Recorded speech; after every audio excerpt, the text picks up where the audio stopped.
ഇനി നമ്മൾ ചെയ്യുന്ന ആസനം പവനമുക്താസനമാണ്. അത് നമ്മൾ നിർദ്ദേശിക്കുന്നതനുസരിച്ച് അത്രയും നമ്പറിലേ ചെയ്യാൻ പാടുള്ളൂ, അധികമായിട്ട് ചെയ്യാൻ പാടില്ല. ഇത് ഏതൊരു ആസനമായാലും അധികം സ്ട്രെയിൻ എടുത്ത് ചെയ്യേണ്ടതില്ല. ആദ്യം തന്നെ നമുക്ക് ചെയ്യുമ്പോൾ ഇതേപോലെ ഫ്ലെക്സിബിളായി വരികയില്ല. അപ്പം മിനിമലായിട്ട് ചെയ്താൽ മതി.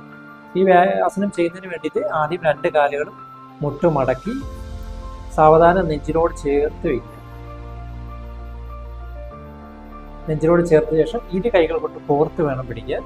അത് ഈക്വലായിട്ട് ആ 2 ഷോൾഡറിലേക്കും ആ ബോഡി വെയിറ്റ് പാസ് ചെയ്യാൻ വേണ്ടിയിട്ടാണ്. അതിനുശേഷം ശ്വാസം ഉള്ളിലേക്ക് എടുത്തിട്ട് ശ്വാസം വിട്ടുകൊണ്ട് തല ഉയർന്ന് നെറ്റി കാൽമുട്ടിലേക്ക് തട്ടിക്കാൻ ശ്രമിക്കണം. അത് ആദ്യം തന്നെ നമുക്കത് സാധിക്കണമെന്നില്ല, കുറേശ്ശെ ചെയ്താൽ മതി. അതിനുശേഷം വീണ്ടും ശ്വാസം എടുത്ത് തിരിച്ചു പോകണം. ഈ ഒരു ആസനം 3 മുതൽ 5 പ്രാവശ്യം വരെ നമുക്ക് ചെയ്യാം. നമ്മൾ നിർദ്ദേശിക്കുന്ന അത്രയും ചെയ്താൽ മതിയായിരിക്കും. അതിനുശേഷം വീണ്ടും ശ്വാസം എടുത്ത് ശ്വാസം വിട്ടുകൊണ്ട് വേണം തല ഉയർന്നു വരാൻ.